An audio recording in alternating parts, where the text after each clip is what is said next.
میری جو تعلیم ہے وہ ہے BS آنرز انفارمیشن ٹیکنالوجی. میں پیدائشی قادیانی تھی اور الحمدللہ 1 سال پہلے اللہ تعالیٰ نے مجھے ہدایت دی اور میں نے اسلام قبول کر لیا اور الحمدللہ میں مسلمان ہوں. ہمارے خاندان میں جو قادیانیت ہے وہ میرے دادا جو ہیں ان کی وجہ سے آئی. میرے دادا وہ لوگ 2 بھائی تھے, فتح محمد اور حسین محمد. وہ ہندوستان کے ضلع امرتسر کے رہنے والے تھے. وہاں سے وہ لوگ ہجرت کر کے پاکستان آئے اور پاکستان آنے کے بعد انہوں نے فیصل آباد کا جو علاقہ ہے چھوٹا لٹھیا والا, یہاں پہ رہائش اختیار کر لی اور یہاں پہ انہوں نے قادیانیت قبول کی اور اس کے بعد قادیانیت کی جو تبلیغ تھی اس کو کرنا شروع کر دیا. تو میرے والد کی جو شادی ہے وہ 61 چک بیدیاں والا میں ہوئی اور جو میری والدہ تھی وہ بھی پیدائشی قادیانی تھی اور وہ بھی اپنے اس گاؤں میں یعنی کہ 61 چک میں وہ بھی قادیانیت کی جو تبلیغ تھی وہ کیا کرتی تھی. شادی کے بعد بھی انہوں نے ایسا ہی کیا کہ قادیانیت کی تبلیغ کرنا شروع کر دی اور ایسی پرورش جو ہے انہوں نے میری بہنوں کی کی. تو جیسی پرورش انہوں نے میری بہنوں کی کہ قادیانیت کی تبلیغ کو عام کرنا اور قادیانیت کے لیے مختلف علاقوں کے دورے کرنا, ویسی انہوں نے تربیت جو تھی وہ میری بھی کی.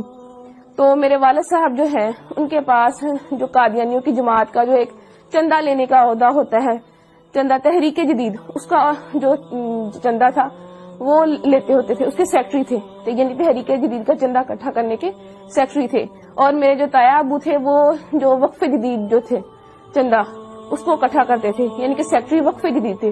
اور میرے تایا ابو کا بیٹا جو وہ ہے سیکٹری ضیافت, یعنی کہ اس کا کام یہ ہے کہ مختلف علاقہ جات سے جتنے بھی مربیان آتے, مہمان آتے, ان کی رہائش کا بندوبست کرنا, ان کے کھانے کا بندوبست کرنا, یہ سارا کام جو تھا یہ ہمارے گھرانے میں ہوا کرتا تھا. اور اس کے علاوہ جو میری بہن تھی وہ بھی سیکٹری مال تھی. ایک میری بہن سیکٹری ناصرات بھی رہی, ایک میری بہن سیکٹری تعلیم بھی رہی اور ایک وقت میں میرے پاس بھی سیکٹری تعلیم تربیت کا عہدہ تھا. اس کے بعد پڑھائی کی وجہ سے وہ میں نے عہدہ چھوڑ دیا اور میں نے ان کے اسکول میں پڑھانا شروع کر دیا. اور میں نے ان کے اسکول میں تقریباً 2 سال جو ہے ملازمت کی. فیصل آباد میں ان کی بہترین ڈبیٹر تھی. فیصل آباد کی طرف سے سلیکٹیولی یعنی کہ پورے فیصل آباد کو ریپرزینٹ کرنے کے لیے میں ایک دفعہ چناب نگر گئی تقریری مقابلے میں. وہاں وہ جو مقابلہ تھا اس میں میری دوسری پوزیشن آئی. اور اس مقابلے کے بعد ان کے یہاں ایسا ہوتا ہے کہ مقابلے کے بعد جو ہے سوال و جواب کا پروگرام رکھا جاتا ہے. اس سوال و جواب کے پروگرام میں نے ان کا جو خلیفہ ہے موجودہ خلیفہ مرزا مسرور, اس کی بہن جو تھی اس سے میں نے سوال کیا کہ مرزا قادیانی جو ہے اس نے اپنی کتاب میں لکھا ہے کہ میں نے خواب میں دیکھا کہ قرآن کریم میں قادیان کا نام استعمال ہوا ہے, یعنی قرآن کریم میں قادیان کا لفظ آیا ہے. تو میرا آپ سے یہ سوال ہے کہ مجھے دکھایا جائے کہ قرآن کریم میں کہاں قادیان کا لفظ استعمال ہوا ہے. تو یہ میرا جو سوال تھا وہ پرچی پہ لکھ کے میں نے اس کو بھیجا. تو جب اس سوال کی باری آئی تو اس نے جب سوال کھولا تو اس کے پاس سوال کا جواب نہ تھا اور وہ پوچھنے لگے کہ کس نے یہ سوال جو ہے کیا ہے. اس کے بعد ایک اور لڑکی نے سوال کیا تو مرزا مسرور کی بہن کے پاس اس کا بھی جواب کوئی نہ تھا. تو ان کی ہٹ درمی دیکھ لیں کہ بجائے یہ ماننے کے کہ اس لڑکی کو یا مجھے یہ کہہ دیتی کہ میرے پاس اس سوال کا جواب نہیں ہے, میں بعد میں آپ کو کنسلٹ کر کے پڑھ کے ریڈ کر کے میں آپ کو اس کا جواب دے دوں گی, کہنے لگی, آگے سے لڑنا شروع ہو گئی. ایک ان کی قادیانیوں کی اتنی بہت بڑی مبلغہ بن کے آگے سے لڑنا شروع ہو گئی کہ اگر تمہیں زیادہ پتا ہے تو تم میری کرسی پہ آ جاؤ, تم آ کے لوگوں کو سمجھانا شروع کر دو, ایسے ہے ویسے ہے. تو اس وقت ساتھ میری جو بڑی بہن, میں نے ان کو بتایا, میں نے کہا دیکھ لیں یہ جو سوال ہے کہ قادیان کا لفظ قرآن کریم میں کہاں استعمال ہوا ہے یہ میں نے لکھ کے بھیجا ہے, ان کے پاس اس سوال کا جواب نہیں ہے. تو میری بہن حیران ہو گئی اور مجھ سے پوچھنے لگی کیا واقعی میں ایسا ہے. میں نے اس کو بتایا جی بالکل ایسا ہے. اس کے بعد میں نے اس کو اور بھی سوال پوچھے, اپنی بہن سے پوچھے. میں نے کہا جب میں یونیورسٹی میں پڑھتی ہوں تو لڑکیاں مجھ سے سوال کرتی ہیں, ان میں سے کچھ سوال میں نے ان کو بتایا. میں نے ان کو کہا میرا غلام احمد قادیانی اس نے اپنی کتاب میں لکھا ہے ہم مکہ میں مریں گے یا مدینہ میں, اور حالانکہ مرزا صاحب کی جو وفات ہے وہ تو لاہور میں ہوئی تھی اور ان کو دفنایا قادیان میں گیا. تو میری بہن کہنے لگی کیا واقعی لکھا ہوا ہے. میں نے کہا ہاں لکھا ہوا. میں نے کہا پھر جو ہے انہوں نے اپنا ایک کشف جو ہے اس میں لکھا ہوا ہے کہ میں نے خواب میں دیکھا کہ میں خود خدا ہوں اور میں نے یقین کر لیا میں وہی ہوں. تو کہنے لگی کیا واقعی مرزا صاحب نے اپنی کتاب میں ایسا لکھا ہے. تو میں نے اس کو بتایا, میں نے کہا ہاں فلاں فلاں کتاب میں فلاں فلاں جگہ پہ لکھا ہوا ہے. تو وہ بڑی پریشان ہوئی. پھر اس کے بعد جب میں واپس گاؤں آئی, میں نے اپنے گھر والوں سے آ کے بھی اس کا تذکرہ کیا.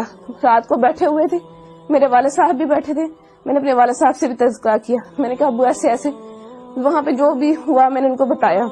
تو میرے ابو پوچھنے لگے کیا واقعی لکھا ہوا ہے. اس کے علاوہ پھر میں نے ان کو اور بھی حوالہ جات دیے, جیسے کہ مرزا صاحب نے مسلمانوں کو گالیاں دی ہیں, یا مرزا صاحب نے یہ کہا ہے کہ اللہ تعالیٰ نے میرے گھر پیدا ہونا ہے. تو یہ باتیں ساری سن کے میرے ابو بہت پریشان ہو گئے. اس کے بعد جو تھا میری امی نے وہ ہمیں اس ٹاپک پہ بات کرنے سے منع کر دیا. میرے اسلام قبول کرنے کی وجہ کچھ یوں بنی کہ میں نے تعلیم مکمل کرنے کے بعد ایک اسکول میں جو ہے بطور ٹیچر انٹرویو دیا اور وہاں میری سلیکشن ہو گئی. ایک دن ہم بریک کے وقت بیٹھے ہوئے تھے تو اچانک مذہبی گفتگو جو تھی وہ شروع ہو گئی. تو ہمارے اسکول کے جو پرنسپل صاحب تھے انہوں نے قادیانیت کے موضوع پہ بات کرنا شروع کر دی. تو چونکہ میں قادیانی تھی تو میں نے بھی اس میں حصہ لینا شروع کر دیا.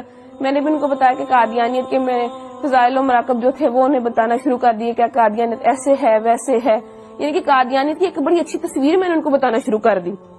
لیکن وہ جو تھے پرنسپل صاحب ان کو پتا تھا کہ قادیانیت کیسا کفر ہے, کیسی غلاظت ہے, کیسی گندگی ہے.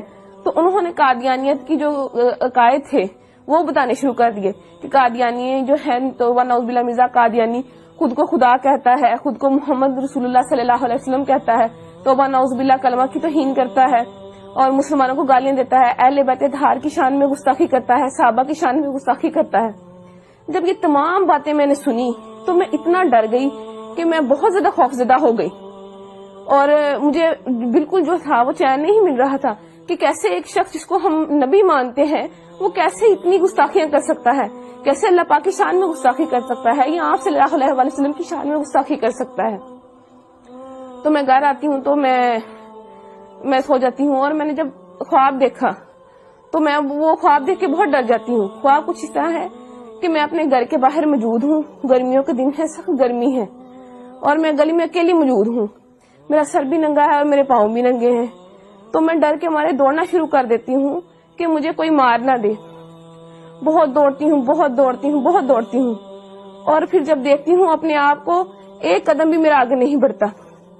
اس بات سے میں بہت پریشان ہو جاتی ہوں کہ میں نے اتنی محنت کی, اتنی دوڑی, اتنی جو ہے ہمت کی میں نے, لیکن اللہ تعالیٰ نے میرا ایک بھی قدم آگے نہیں بڑھایا. اس وقت میری آنکھ کھل جاتی ہے اور میں دیکھتی ہوں کہ میرا پورا جسم جو ہے وہ پسینے سے شرابور ہے اور مجھے اپنے آپ سے بہت گندی بدبو آتی ہے. پھر اس کے بعد یہ خواب جو ہے مجھے متواتر آیا, اور جب بھی آتا مجھے ایسے ہی ڈرا جاتا. اس کے بعد چند دن بعد میں اسکول گئی تو وہ جو اسکول کے پرنسپل صاحب تھے وہ مرزا قادیانی کی کتابیں لے کے, روحانی خزائن کی مختلف جلدیں لے کے بیٹھے ہوئے تھے. انہوں نے مجھے بلایا اور مجھے کہنے لگے کہ جو جتنی باتیں میں نے تمہیں, یعنی کہ جتنے قادیانیوں کے عقائد میں نے تمہیں بتائے ہیں, اگر میں تمہیں ان کتابوں سے دکھا دوں تو کیا تم یقین کر لو گی؟ میں نے انہیں کہا جی میں ضرور یقین کروں گی. تو انہوں نے جو ہے کتابیں کھولی اور جتنی باتیں وہ مجھے جو میں نے آپ سے پہلے بیان کی انہوں نے مجھے مرزا قادیانی کی کتابوں میں سے دکھائیں, اور وہ کتابیں مرزا قادیانی کی لکھی ہوئی تھی. روا کی جو ہے ضیاء الاسلام پریس وہاں سے شائع ہوئی تھی. اس کے بعد جو ہے میری ملاقات, جو میرے دماغ میں شکوک و شبہات تھے یا سوالات تھے تو ان کو دور کرنے کے لیے میری جو ملاقات تھی وہ ایک سابق قادیانی جو کہ اب مسلمان ہو چکے ہیں اور ختم نبوت کے بہت بڑے مبلغ ہیں, عرفان محمود برق صاحب, ان سے میری ملاقات ہوئی. تو انہوں نے جتنے بھی میرے شکوک و شبہات تھے وہ سارے دور کیے, اور قادیانیت کی جو غلاظتیں تھی جو مجھ پہ نہیں کھلی تھی وہ کھول کے مجھے بیان کی. اور ان کی جو کتاب تھی قادیانیت سائنس و اسلام کے کٹہرے میں, انہوں نے مجھے وہ پڑھنے کے لیے دی. تو اس کو پڑھ کے جتنے بھی میرے دماغ میں سوالات تھے وہ سارے کے سارے وہ ختم ہو گئے.